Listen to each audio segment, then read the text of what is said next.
Here.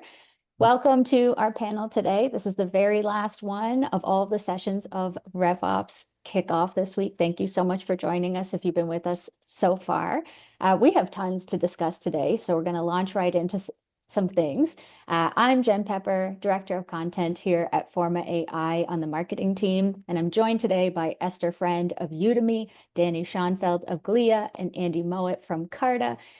Each of our panelists are VP of RevOps at recognized organizations and have charted this path. So many of you are tuned in today because you want to do maybe the very same thing. So to start, I'd love if each of you could share a little bit of an intro background with us. Plus, this was very fun. One of our hosts this week did an icebreaker about your walk-on song, but I'm actually curious about which breakfast cereal was your favorite as a kid. Mine was up in Canada. We have, I don't know if you guys have this in the States, but honeycomb cereal.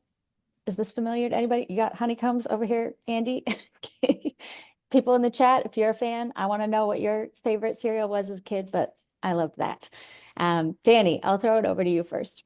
Sure. Oh man, I loved Cap'n Crunch with Crunch Berries, obviously, which sounds kind of gross right now, but I also kind of want to add it to my Instacart. Awesome. Crunch berries for Danny. We've got some Fruity Pebbles, Lucky Charms showing up in the chat from some folks. Esther, I'll throw it over to you next. Sure. Now, did you want us to intro our background too, or just cereal? Oh, you know what? I would love your background too. Oh, So I'll start with my cereal, give my background, and then I'll let Danny finish his piece. So growing up, my parents were anti-sugar people. So we had no sugar cereals at our house unless we went camping, in which case we could have Frosted Flakes or Trix. So I would say Trix are for kids. That was definitely a favorite, and we got it like once in a blue moon. But let's see here. In terms of background, so as you mentioned, I'm at Udemy now, and this was actually week 6 this week. So I started in January. Loving it. It's definitely everything I expected. I just love the people I work with. We call them Udemates. And before that, Udemy is a learning platform and skills marketplace. So I'm sure many of you may actually be using it as a consumer or through your company. But before that, I was at Five9, which is a contact center, cloud-based contact center platform. It took them from like 400 million to $1 billion while I was there. And then prior to that, I was at Angie Home Services, which you might notice Angie's List, and we merged with Home Advisor. And again, they're kind of doubled our revenue from like 700 million to 1.4. But very happy to be here. Thank you for including me. We're thrilled to have you. And thanks for the reminder, Danny. We've got to go back to get your background. Thank you, Esther, for getting me back on track. Already one question in, and I'm behind. So I run revenue operations at Glia, which is it's a SaaS platform that's disrupting traditional contact center software to operate for manage digital interactions, traditional contact interactions, and AI interactions in a channel-less way. I've been there for a little under 3 years, where I've built out the revenue operations function. And that's really a testament to what I love to do, which is build. I built out foundations there, helped position the go-to-market motion and platform and just market segments that we're working with. It's been really fulfilling to be able to work across the full go-to-market stack and just again be able to build. My background previously was I was at UiPath most recently in a global sales ops role, and did sales ops at LinkedIn for a number of years before that as well, working with their marketing solutions business. So I've seen both the ad sales side as well as the SaaS side, and I think it's been really beneficial to be able to apply the concepts from each of those in my day-to-day. I was a management consultant at Deloitte for many years before that. I am originally from New York, but live in Minneapolis now, where it is very cold and getting colder, with my wife and 2 young daughters. Well, thank you so much for joining us today, Danny. We are very excited to get your perspective on this panel. Andy, how about yourself? Yes, corn checks. I could eat a whole box in one sitting. It was delicious. Again, like Esther, no sugar family as well. I think I've started to break that lately. I have run RevOps for unicorns, Upwork, Box, Culture Amp, and most recently Carta. Today is my last day at Carta. I'm going to do something pretty fun. I think this is a really special panel for me because I have spent a lot of my career helping people on careers. I love when people stay in touch, give back, kind of return favors. And so I've written a lot on careers, and my next thing will be working with 3 or 4 venture firms, plus starting whispered.com, which is basically built to help senior execs when they pop their heads up. It's super scary. I'm not announcing it publicly for another 2 weeks, but I figure this is a fun place to share it. And I truly think a lot about careers. So when they suggested this panel, I was pretty pumped. Awesome. Oh man, we are very lucky to have all 3 of you here today. And yeah, you heard it here first. Whispered. It's happening. Really? We've got the exclusive for you. So to kick us off, I'd like to know, what does your day-to-day look like as a RevOps leader, right? And what made, like, when you made it into this position, how did your goals change? How did your day-to-day change? I should probably kick it off. Danny, I'd love to hear from you first. Sure. Yeah. I'd say my day-to-day really involves just working across and having a pulse on every aspect of the go-to-market business, right? It's one of the fun parts of the job is that no day is ever the same. But it typically involves some sort of working to monitor key metrics across marketing, sales, and CS, constantly review the ICP of the business, ensure that our systems and data are working and adding value, really blending that forward-looking strategy with the operational execution to keep the lights on for the business and the go-to-market engine humming. Since everything we do is cross-functional all day, it is always complicated and never boring as far as the so it's it's a little bit dynamic depending on the time of year as well, whether I'm business planning or trying to get ahead of many of those initiatives that we know are going to help continue the business moving forward over time. As far as goals in the role, related to that, it really involves a mix of long-term and short-term objectives, right? The long-term goals is really posing these big business problems and building the foundations to set that sustainable growth, set long-term and short-term targets, right? And then help execute against that plan, which brings me to the short term, helping the business achieve current year targets, keep the lights on, monitor signals, build an ongoing review cadence, use all of that to inform what we're doing on a day-to-day perspective. Nice. Yeah, it's super dynamic. It's changing all the time, and it's very, very fast paced.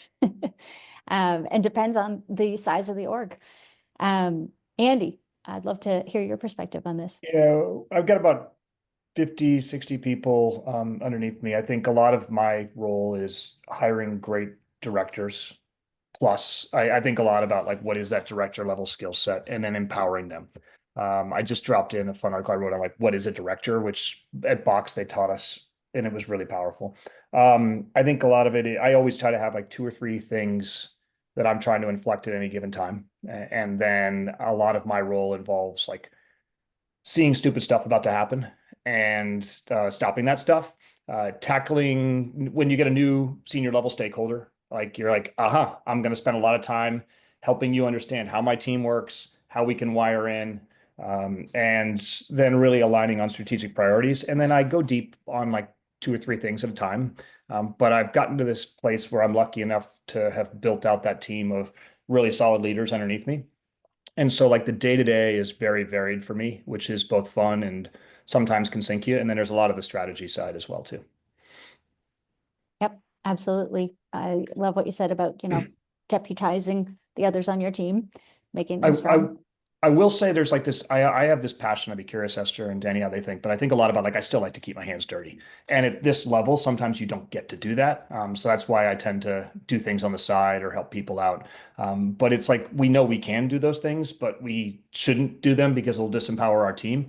And so that's been an interesting thing that I kind of had to let go 2 jobs ago, was I can't get my hands as dirty on this, but I think I can be in the meetings and share my opinions, but I can't actually touch the systems anymore. Yeah, that's a really good perspective. Anyone else jumping in on that?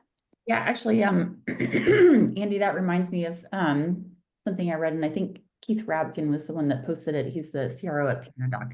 and I don't know if this is his original idea or if this is something else that's more broad, but it's the idea of being a T-shaped leader. A broad oversight, strategy is your main focus, but then you might dive down on very specific initiatives that are really important to understand what's happening and really, work with the team more specifically on a few key things. But, mostly you're kind of focused on the strategy and the execution overall. So I think that's a good analogy because I think there are some areas where, like let's say there's an emerging go-to-market area that we want to focus on. And like data quality might be an example. Like I might need to help my team and guide them along and dive in for a brief period of time and then, step back out. But it's more kind of diving in on those very specific things that are key priorities, not being in the weeds every day and certainly not like configuring the systems myself. Right. Yeah, and I would That really resonates. Like it can get boring if you're just at the high level all the time. And data was exactly like we were struggling with the contracts, having to recut them, and going deep into that. It is so you got to be willing to get deep, especially early. Like you're onboarding, you're 6 weeks in, right? You gotta get your hands really dirty early. I think that's where leaders at the VP level can struggle if they stay too high level too early. But there's a balance for sure. I think about it as managing at scale, larger teams with more diverse roles, right? It means that you do need to be able to rely on those individuals. I totally agree. Depth is still important, but we have to be a lot more selective of where we go deep. I cut my teeth as a data analyst and still have a pretty strong fondness for that. But agreed, it doesn't necessarily mean that's where I should spend all my time being quite as knowledgeable in specific systems and certain reports. But I need to know how to access the information dynamically to be able to just be informed and be that advisor to the exec team. Yeah, agree. Yeah, totally. Knowing enough to be dangerous in all of these areas, but being the orchestrator of all of the things, right? Sometimes it's okay too to hire people that know more than you, right? Like I just recently hired a terrific head of enablement. Like I've always managed that, but I've never been in the weeds with like instructional design, and so it's like you've got to be okay not knowing everything sometimes at this level. Yeah, totally. Empowering the others on your team. Esther, you might have been jumping in there. Yeah, I think Andy, something I always think about is, when I'm hiring, I'm trying to hire that person that could replace me and that has the potential, and that they might know more than me in a lot of areas. And I think that's a great thing. Like you have to take risks as a leader, say, okay, I'm going to get this person in that's very ambitious and embrace that. You know what I mean? The best people I've had are the ones that push me too. So I love that. And when you can learn from your team members, it's awesome. Absolutely. And speaking of those team members, so many folks tuning in might have aspirations to get to that VP of RevOps role. And while advancing your career is great, we've talked about it in the pre-chat, you've really got to be ready, right? So part of this is demonstrating those hard skills and knowing you have them long before you make that leap. So in your view, what competencies and hard skills separate director level from VP RevOps? What do you need to demonstrate or be showing within your org? Esther, I'll start with you.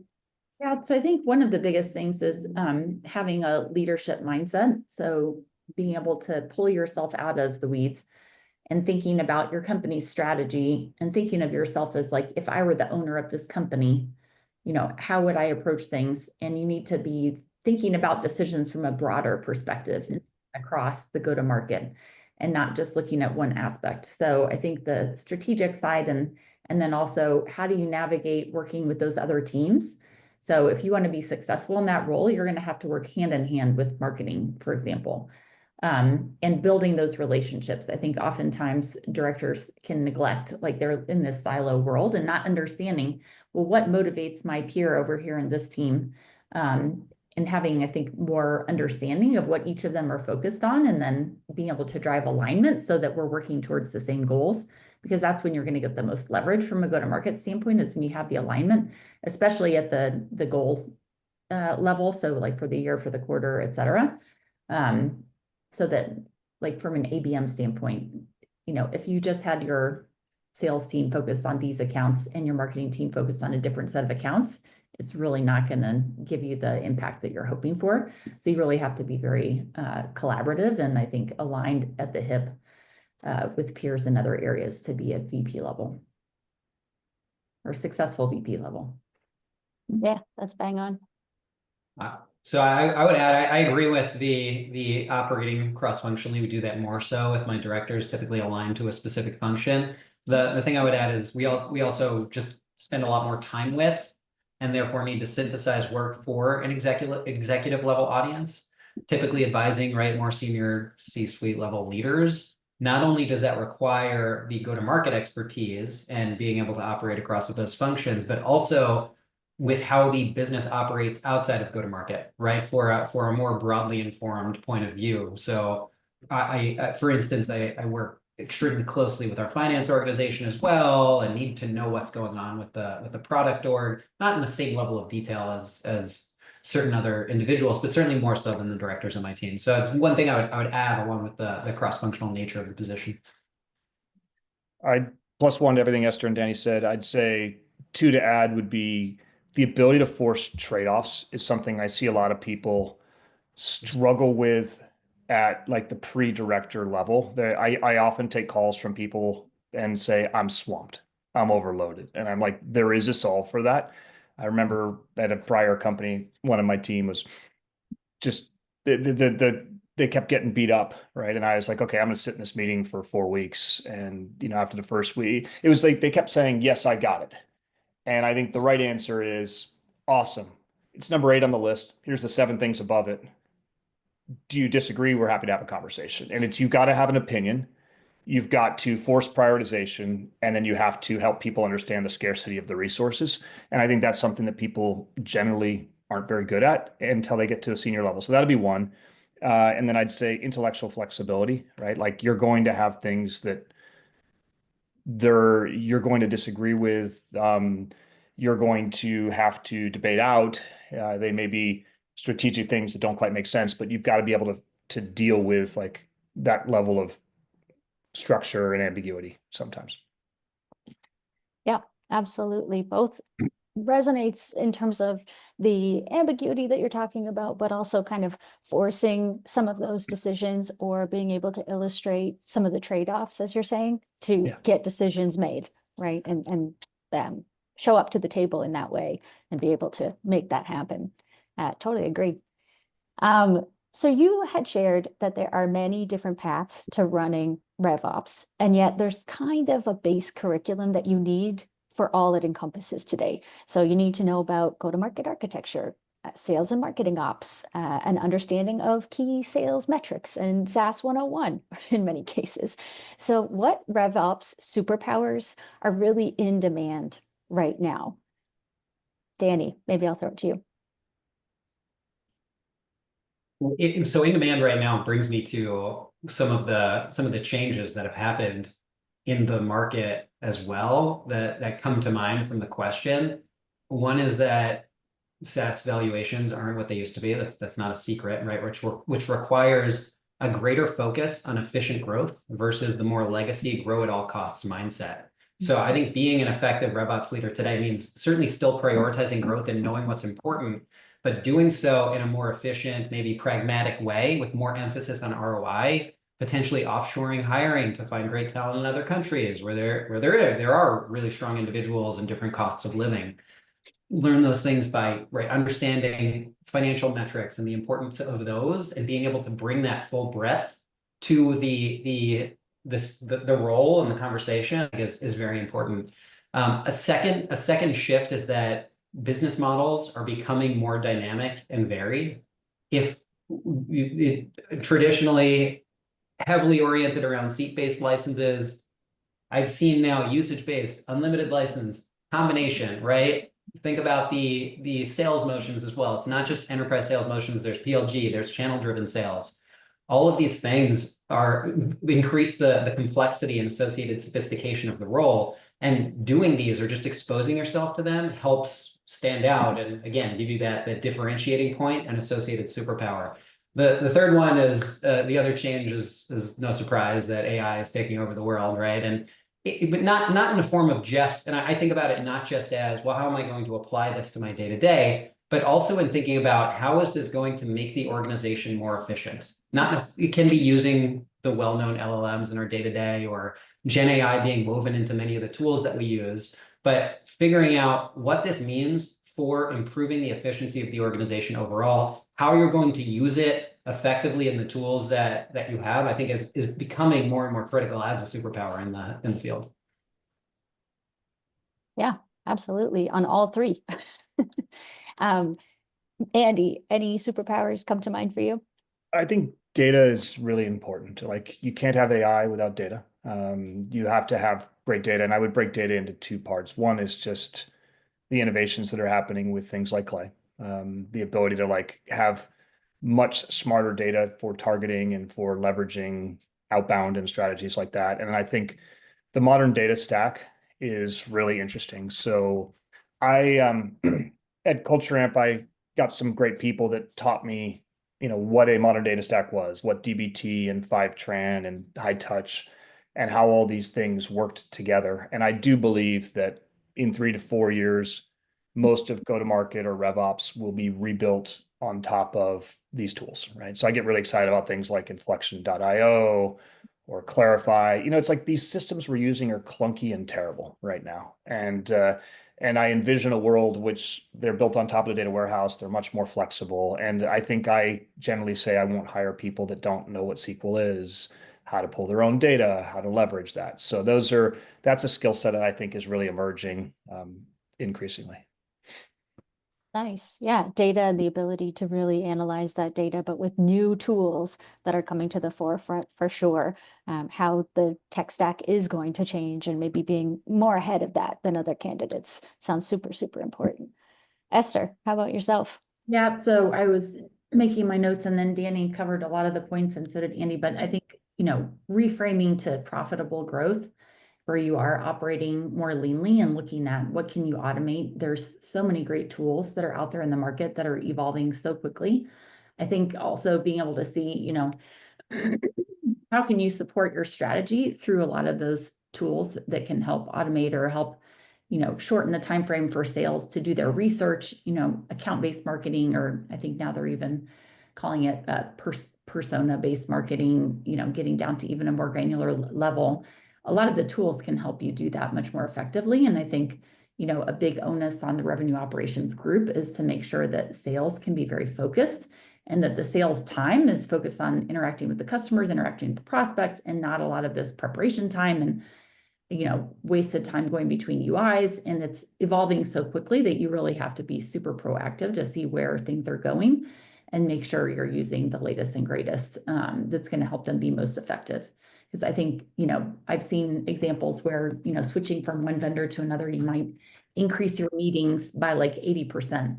Well, that is huge if you think about funnel and opportunity and pipeline creation.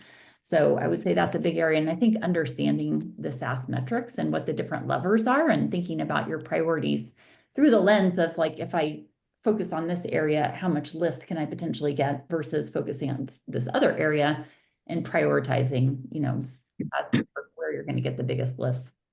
Nice. And before we move on from this one as a follow-up, where do you best recommend folks identify their gaps in these areas and where should they go to fill them? Because some of it seems very on the job where you would figure that stuff out, but are there any communities or resources for some of the things that you recently brought up, the tech stacks, AI and advancements there, data, where should people be learning that stuff? So I might just start this one off. I would say I'm a executive member of Pavilion, which is all focused on go-to-market and primarily B2B SaaS. And I would say, while a lot of the folks that are in there are not necessarily at the same company size as me, I would say a lot of them are smaller companies than mine. I've still found it very beneficial just as a group of peers to talk with. And, they have dinners, they have trainings like go-to-market architecture. They will host demo days for AI. So you can see like 10 vendors in 1 2-hour chunk instead of like doing this iteratively over time. But things like that help shorten the learning curve and where you can say, hey, is this like hype or is this real? I would also say I tend to get to know the executives at my vendors as well. And a lot of them have similar tech stacks to what we're using. So I'm constantly comparing notes like, hey, have you used this thing? What do you think? Was it better than the other thing? And you can get kind of the assessment of somebody else that's already doing it so that, is this worth pursuing or not? Because I can't tell you the volume of requests I get on a daily basis to look at new tools, and it's a lot of noise. So if you can kind of shorten the learning curve that way, I think it's super beneficial.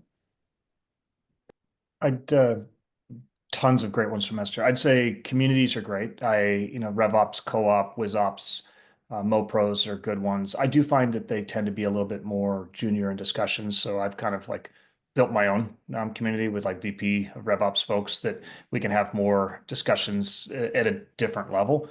I think a lot of people look externally, but like there's great options internally too, right? Like if you work at a company of the size of like the ones we're all working at, I see a lot of people like, oh, I got to move to the next place to find my thing. But like I've watched people at Culture Amp, we had our head of MOPS and he's like, I want to build out more of a portfolio, right? And so we added SOPs to him.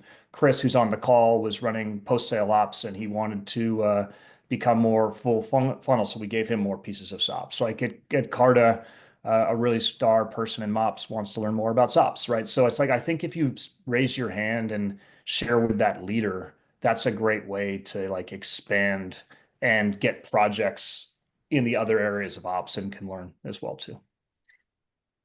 They said a number of great ones, so I'll try to add a couple of different ones, which is, I mean, consuming content. You heard from them, right? I listen to Sester and other sources that just help provide a pulse on the market.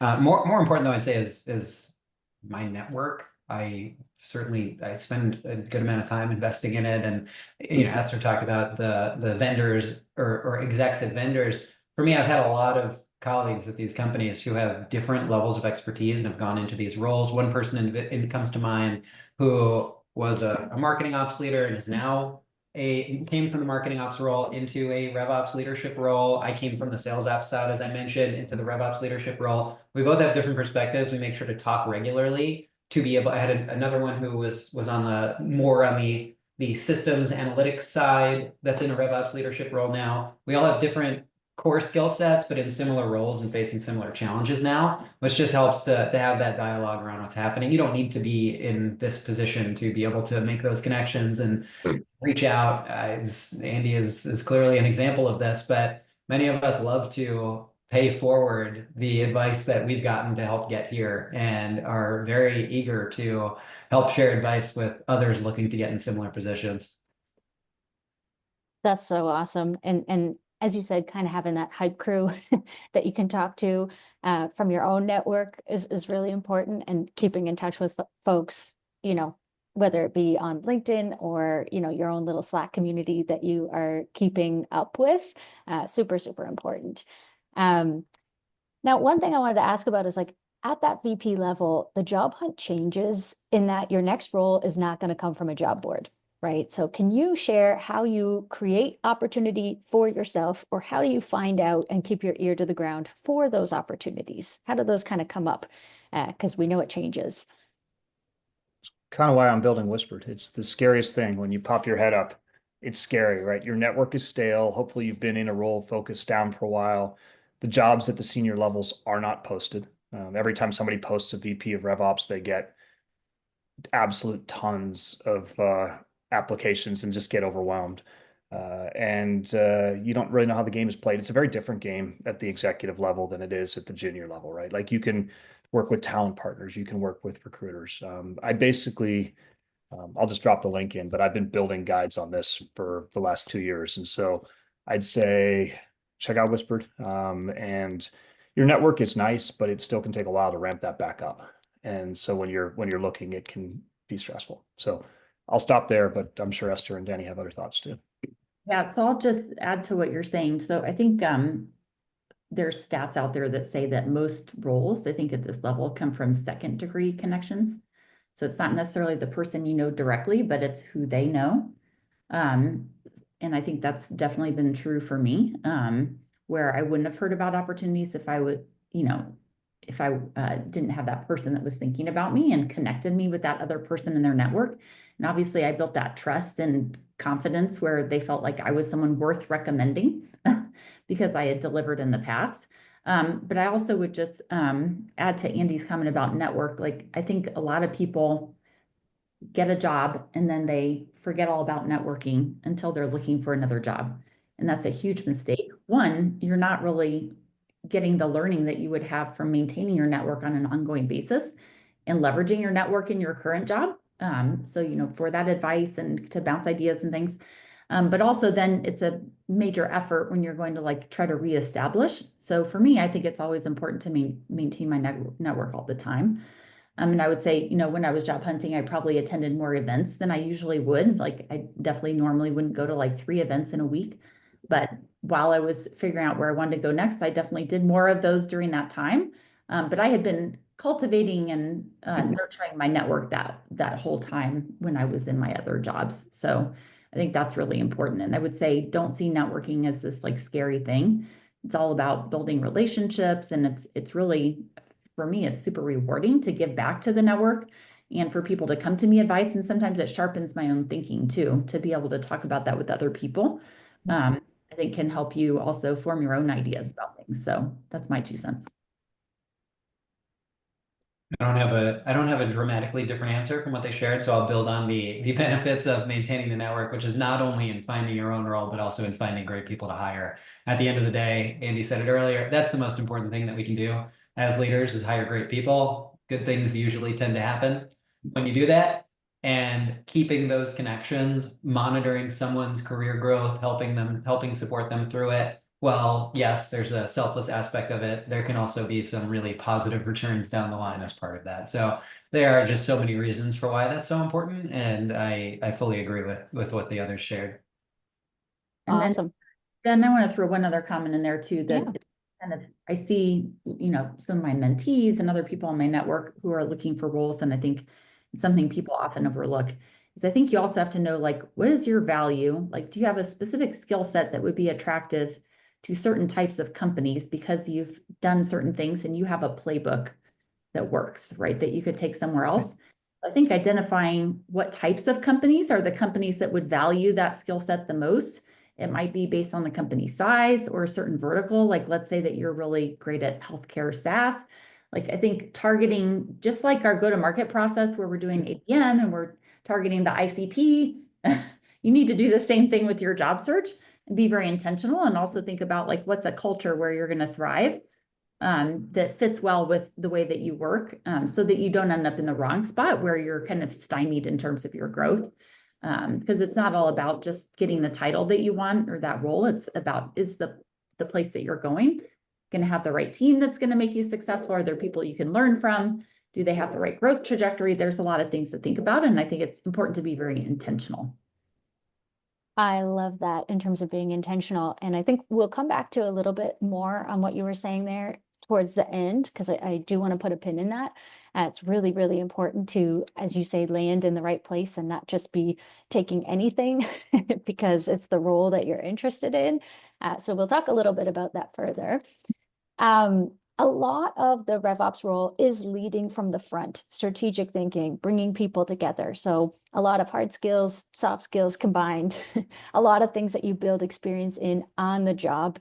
And for those that you have seen successfully make the leap, what specific things did you see them do? And maybe it's you, maybe it's from personal experience, but what did you see them do to build their effectiveness?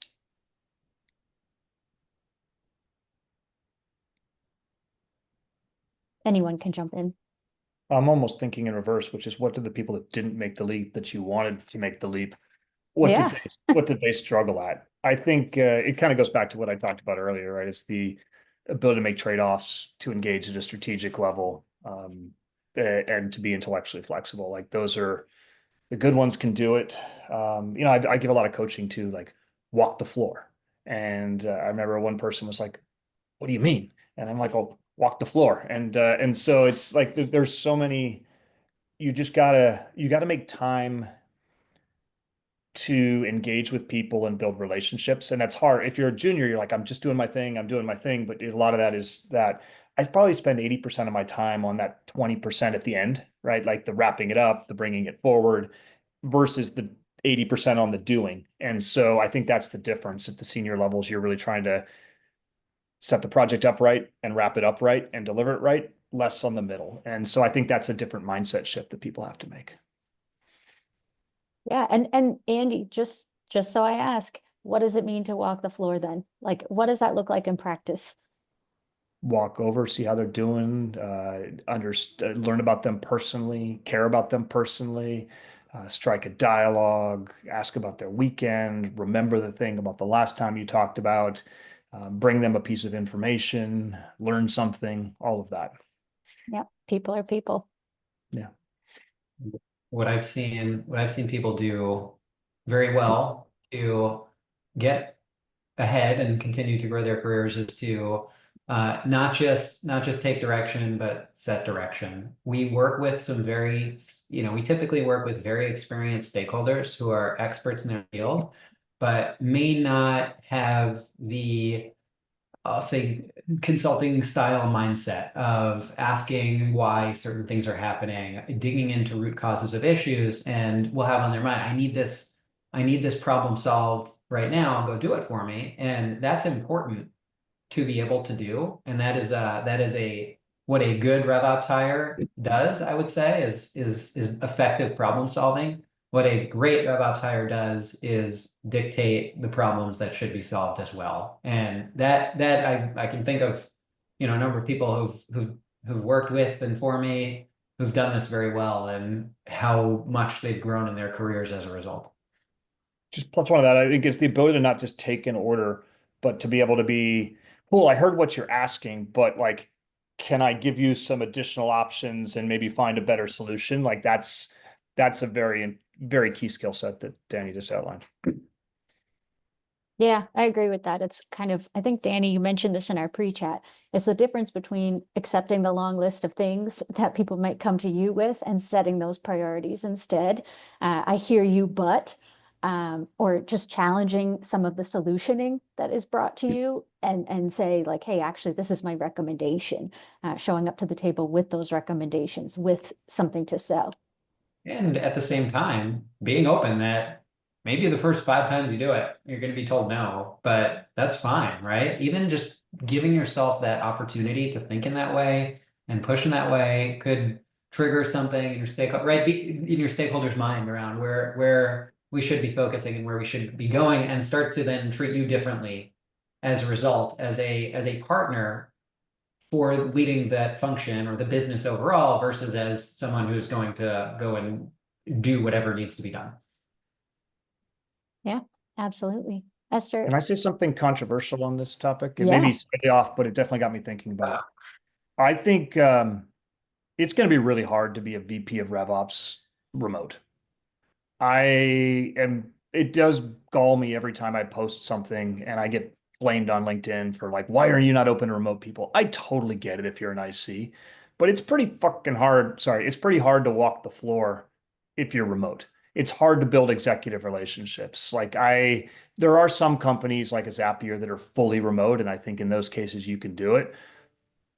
But I've personally found it very hard to be as effective there. And I think, Carta was going to 3 days a week, and I loved it. I miss it. It's like and so I think some people will challenge me on that. They're like, oh yeah, absolutely.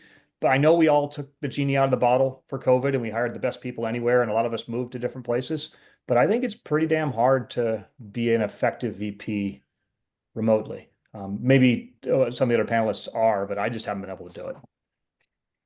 Definitely tough. And I think that there's so many perspectives on this. I would like to throw it over to the other panelists to hear, has that been your experience? And yeah, so I'd say in my last role, I was fully remote, but I would say I had meetings, probably, on a monthly basis. My largest stakeholders were the sales folks, and they're all out in the field. So I would go to like the meetings with them when they had their summit in Las Vegas or Park City or whatever. I would go back to headquarters probably on a monthly basis. I would gather my team in person a couple times a year.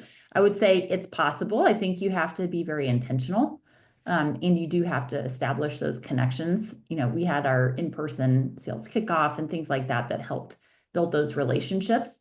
And I also think it depends on what tech stack you had. Like we use Slack very heavily, and I would have sales or leaders reaching out to me, and I was very approachable. So they knew that was, that we could connect and follow up. So I'd say I think it can work in both models. Now I'm in a hybrid environment where I'm in the office 2 days a week, but frankly, my team is global. I have some people that are in Denver with me. I have others that are in San Francisco. I have others around the world, APAC, you know, everywhere. So I think you just have to be intentional and you have to be thoughtful about how you do things. Then you have to be inclusive, especially when you're global. So we have meetings that are APAC friendly. We have meetings that are EMEA friendly so that you get kind of the full representation as part of your initiatives that you're focused on. No, I like it. I've got Rio and APAC, and at Culture Amp, we were at like APAC in Europe, and New York and everything. I think, Carter, we have like 15 global offices. I do think it's like, where are the CRO, the CMO, the CEO, the head of finance? Like, if you're not seeing those people on a regular basis, it does get a little bit harder to wire into them strategically, is definitely what I found. So yeah, look, I've been remote for 5 years now in this role, and coincidentally, it started blizzarding outside my window, and right when Andy said it was going to be controversial, I don't know if that's a sign, but I think it is heavily dependent on the culture of the organization, right? If you are the person who's remote when everyone else is meeting in person, that's going to be difficult no matter the role. At the same time, if the company culture is set up such that it is remote. I think it's certainly feasible and just gives you access to so much more variety of talent, especially at a smaller organization, which doesn't have the brand that some of the bigger ones do. It having that can become a competitive advantage and can outweigh the benefits of being in person as well. Finding the best people you can anywhere in the world, regardless of whether they can come into an office or not. So there are certainly trade-offs and that are more in thinking. I do think in a remote world, though, you have to be more deliberate in making time and setting time for the unproductive conversations, which tend to be, indirectly more productive than many of the productive conversations or agenda-oriented conversations, so that you can still manufacture those personal relationships. Yeah. Intentionality, because there's no water cooler or coffee to be talking around, so we have to kind of make that more intentionally or deliberately. So I love that perspective. There's one thing I also want to ask about. We've talked about how it's tougher for the person maybe in the VP RevOps role when it is remote, right? And that might be people's experience. But I want to ask about, if you are looking to kind of make the leap into a VP role, working remotely, what are some things that you can maybe be doing internal, not necessarily looking, for your next role external, but if you were looking to make the leap internal while it is remote, what might that look like to be, raising your hand, and what could you be doing to gain the reputation and the hard skills? I think a big one would be volunteering yourself for cross-functional projects. So, I think if your company has certain initiatives that are priority initiatives, and let's say you're a director and you could volunteer yourself, like, hey, I would like to take the lead on this and represent our team and things like that. I think that's a really good way to get more, access and facilitate those relationships across the company. I would definitely say that is one example. I would add just becoming known for something that's very high priority for the business. If there's a big initiative or expanding into a new segment, or even a tool that everyone relies on and needs information from, and you are the person who knows that better than anyone, people are going to come to you to ask questions, and that's a really important and powerful position to be in, no matter where you sit. I love those. I guess I don't know how to articulate it, but it's like, crush what you're doing and win the hearts of your execs. Like at Box, I joined to run post-sale ops, and I got the call from the CEO. He's like, I hear you're good. Can you run MOPS? At Culture Amp, when people depart, there's interesting opportunities that pop up, right? At Culture Amp, I was running RevOps, and marketing departed, and so I ended up taking over demand gen. And at Carta, I ended up picking up all the business systems team as well too, right? So it's like, though, if you're really, really good at what you do, and you've got the confidence of the senior execs, like, you're going to be the first on the list, when rather than looking externally, they're going to look at you as well too. Yep. Be so good they can't ignore you. Yeah. So, you've got the skills, the reputation, the backing internal. Now you're kind of evaluating a RevOps role somewhere, right? It might even be in your current organization. but what are some red flags in maybe the interview process or job descriptions? What should folks be on the lookout so that you're not taking on a bad situation in a new org? And I'm going to throw it to Esther because I feel like you did this most recently of this group. So I, recently was very selective about where I was going and evaluating lots of companies. And I would say it is very important to pay attention to the words that they use for what the priorities for the role are. I had one role that this was a new role for the company. They were combining these different functions to make a RevOps, VP RevOps role. And the company, the CEO had described in the what are they looking for?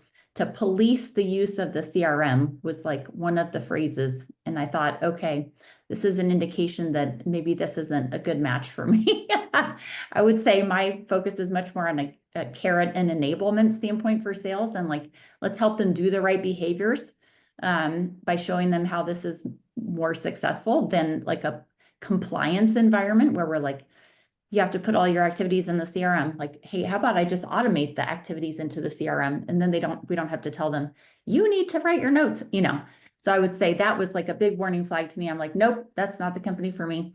Or even from a culture standpoint, another company that I said, well, your Glassdoor is a little alarming. What do you think about that? And the SVP of sales said, well, I wouldn't say that we're a warm culture.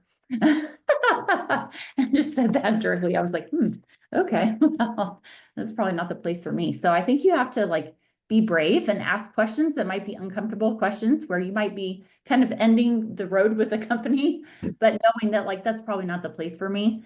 I'm not going to be happy there. So you have to be very clear-eyed and I think direct and really read the Glassdoor, read the G2 crowd. No, is this a good product that we're going to be selling? Because you can have the greatest go-to-market, all the systems, the process, the metrics, blah, blah, blah. But if you have a terrible product, you're probably not going to succeed. So I would say do a lot of due diligence is my advice. Great advice. Yeah, it has to be a mutual fit. And there are some red flags out there. Anyone else? I care deeply about who I work for. I just dropped an article on that, but I care that I'm wired into them. They understand the function that I do and that they're there to amplify me. And so I spend a lot of time on that. I think how decision making is made within GTM is really important for RevOps people. Personally, I would not take a role where marketing and sales and CS all roll up to different people, and I can't force those decisions. And then I'm looking for the breakout companies and the ability to kind of find, because it's you can be great, but if you don't pick the company that's also doing well, and you're growing at a certain rate, it can be tough. And so I think those are you can have lots of criteria, but those are the three that I use almost every time. I think it's totally fair to ask for metrics of how the business is performing, even if private, sign an NDA if you need to, but it's a fair question. And if it's a company that's open to not necessarily sharing everything, but sharing what is going to give you that signal of whether it will be a breakout company is fair. A couple that I did see in my past was reluctance to let you talk to important stakeholders. If there is a head of one of the function, I have a phenomenal post-sales partner. So he knows I'm not talking about him, but a phenomenal post-sales partner, or they won't, you say, oh, can I speak to this stakeholder? And there's some reluctance or not part of the interview panel. I think that's an important sign. Another is just dodging discussing plans to invest in the RevOps org. You might be an early hire as they're building the function, but at the VP level, you should expect to be able to bring in or work with experts in different functions. That comes with an understanding of what a VP of RevOps is and can do. You don't necessarily need your leader to have an outlined vision of what it looks like. That's often why they're hiring you, but recognizing that it's a broader investment and not a one-person show. Last one, this isn't for RevOps specifically, but I remember interviewing for a company that scheduled interviews on back-to-back Saturdays because the team was too busy during the week, which was more just a sign of the company's culture. I love Danny's on the org structure. When I joined Carta, the COO was incredibly thoughtful, right? They spent 3 weeks building the org chart, designing it, getting my input. And sometimes I think we've all come into RevOps orgs where it's figure it out. And I think if you've got somebody who really cares about the org structure and is thoughtful, like that is really important as well too. Oh man, these answers are so revealing and I think very helpful for our audience in terms of what to look for next.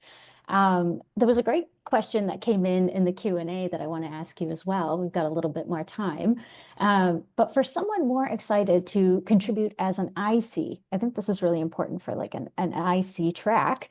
Is there a way to climb the ladder in RevOps by taking on more strategic responsibility without necessarily a lot of people management responsibility? So this person says, not entirely allergic to people management, but at times when I've stepped up, it felt like I actually got further from the actual RevOps strategy. So I'll throw that over to anyone who wants to take that question.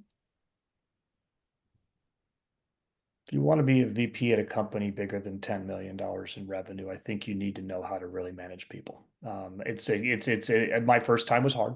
You get better at it, but the only way you get better at these things is by practicing and learning. And it actually becomes really fulfilling at some point if you do it right. And you can take some arrows sometimes when you make hard people decisions, but I would not avoid that.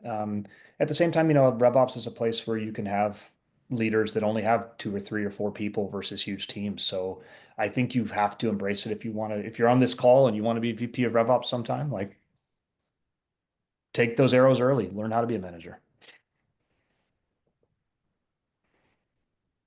I generally agree. I think it's part of climbing the corporate ladder, if you will. That said, I have seen a couple of posts and content about this like go-to-market engineer role or growth strategist, which does seem like a maybe growing path for someone who wants to be embedded in the go-to-market organization and structure and strategy in a way that maybe more companies are carving out, or if you even have an idea for this and know a leader or a company that you want to work for pitching on this role and what it could bring, and starting out as a contractor, for instance, and just kind of defining what a new innovative role could be, monitoring where the industry is going.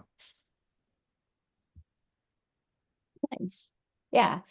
We did have a clarification come in that said, I realized people management would be part of it, but how to ensure it doesn't get in the way of strategic leadership. Anything further on that? Hire great people, coach them, mentor them, amplify them. Like if you're spending a ton of your time, I mean, it should be amplifying for you and for them if you've got great people. And if you don't, that's the start that I screwed up early in my career. Make the hard calls. Like if they're not the right person, don't be the crutch for them forever. Yeah, it kind of goes back to kind of Andy, what you had said about hiring the person that is almost further ahead than you hoped, right? They come in and they're just so good. And you're like, yes, like don't be afraid of hiring that person who's a step or two ahead of even where you feel you are at that time. I've learned, one of my all-star people that I hired and I keep trying to hire again and again, brilliant, but was very frictionful early in the thing. And I sat down with this person and had a conversation at like week 4 and gave some incredibly direct feedback, and it changed. And it was like, and so like, that's the things that you have to learn as a leader, right? Like, when can you give advice? I always give the speech of, at about 90 days, when you move to a new town, you will stop trying new restaurants. You'll try everything. And then at some point, so your relationship is there, right? And it's a lot of those nuances of how to work with people. And so I gave somebody, as I was leaving Carta, like, go have that chat with somebody, define your relationship, have those hard combos. And so like, those are things you got to learn. And I wouldn't avoid those things. Yeah, agreed.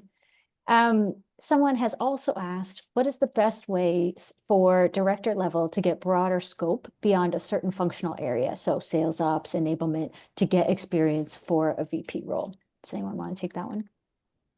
Well, so I think back to what I said earlier, like you need to be curious about what those other groups are doing. So let's say you're in sales ops and you're probably working a lot with marketing ops, like getting more curious about, well, what metrics do they care about? Like maybe take some courses on marketing ops related topics. When I was already VP at Five9, I was doing a lot of joint projects with our CMO. And a lot of them were starting to cross over into demand gen and ABM and things like this. And I thought, well, I'm going to take the Pavilion CMO course so that I can think like a CMO, like what's she thinking about? What are the metrics she cares about? And I can tell you it had a huge impact. One, I got to know all these CMOs who are now part of my network and I can ask them questions. But two, I learned like, what are all the metrics they care about? What are the vendors they're thinking about? What are the pitfalls, attribution, all these things so that I could be a more valuable business partner to her, to our CMO. And then, that helped me get more involved in a lot of the joint initiatives with marketing operations to now, I have marketing operations is under my umbrella. So I'd say be curious about it, find out what matters in that space, follow thought leaders in that space. I have some awesome people I follow on LinkedIn for marketing, for example. And that just really helps me be more thoughtful and a better collaborator with them. And then for people to see that, hey, you have that expertise, you know what I mean? I can add a lot more value in those conversations. I mentioned this individual who I worked with in a prior role, who he was marketing ops lead, I was sales ops lead. We both went into our respective roles, and we spent an hour with each other just talking about each of our functions and what some things to watch out for, and kept the conversation going. So it's been really a really healthy partnership over the years as a result. The other thing is there's no shortage of work to do, and I'm definitely a learn by doing person. So not that we have all this excess time around, but if you are ambitious and you want to be able to accelerate quickly, then it is very likely that your marketing ops partner, if you're in sales ops or whatever, is looking for some support and can absolutely help get you exposure. And that's a great way to be able to just get your hands dirty and see what sort of problems come up. And virtually everything we do is cross-functional in nature. So there's probably a way to shoehorn it into whatever function you are running. Absolutely. Yeah, it sounds like really connecting with other people in the org and showing them that you care about and understand what they are doing, as Esther said. And then Danny, everything you just said, +1, like all of that is super, super important. We do have 2 minutes, so this one's going to have to be fast. But alongside, Andy, you had said, have those tough conversations, hire the best people. Don't be afraid of like those feedback, difficult conversations and things like that. But other than that, like, what is your top advice for people management, for RevOps ICs, especially for new managers? Maybe if you have one tidbit for new managers. Teach them how to manage up early. The way you interact with somebody will change. I meet with the new hire every single day for half an hour at the end of every day. I will know at the end of week 2 if they're a good hire or not. And if they are, like, we're building that relationship, we're building that dialogue. And so I'm a big fan of the concept of managing up. I think also back to Andy's earlier point, being comfortable giving feedback, and you see something going awry with that person, you have to be willing to give the feedback and give it early versus like letting it fester. I think that's one of the biggest things as a manager is you have to have difficult conversations with people, but also I think they're very receptive if they understand that your purpose is to help them grow and be more successful and continue to develop. Then I think, they're a lot more receptive to that if you can provide the right context and give feedback in the right way. I think some people have read like Radical Candor and they take it totally the wrong way of like, I got to be mean. That's not what it's about. So you can be helpful and thoughtful in how you give feedback, but you've got to do it. Absolutely. And that is a great recommendation, book recommendation. I'll be very quick. Throw them in the deep end with a life raft. So like I mentioned, learning by doing, but give them a difficult project. Don't expect perfection. Be there to support, but that's also a great way to show how they're going to respond. And if they're coming to you with questions and with challenges that are coming up, and hey, here's a barrier that I'm working through, and I've seen a lot of like, well, okay, I'm going to ease you in and just kind of give you a month of PowerPoint decks to sift through versus here's your project. You can figure it out. You have resources. Here are the resources to go and do it. Let's see how they respond. Absolutely. Yep. I like what you said there about the life raft. Yes. It's all super, super important stuff. Thank you so much for sharing your expertise with us today. It was awesome having all of you. For anyone listening, you can connect with our panelists on LinkedIn. I'm sure they would love to connect. And we'll be sending out the recording of all of the sessions for the week. You can look for that next week from RevOps Kickoff. And we sincerely thank you from Forma on everybody's behalf for showing up all week with such great energy. And we'll see you all. We'll see you all soon at the next event, I'm sure. Thanks, guys. Thank you.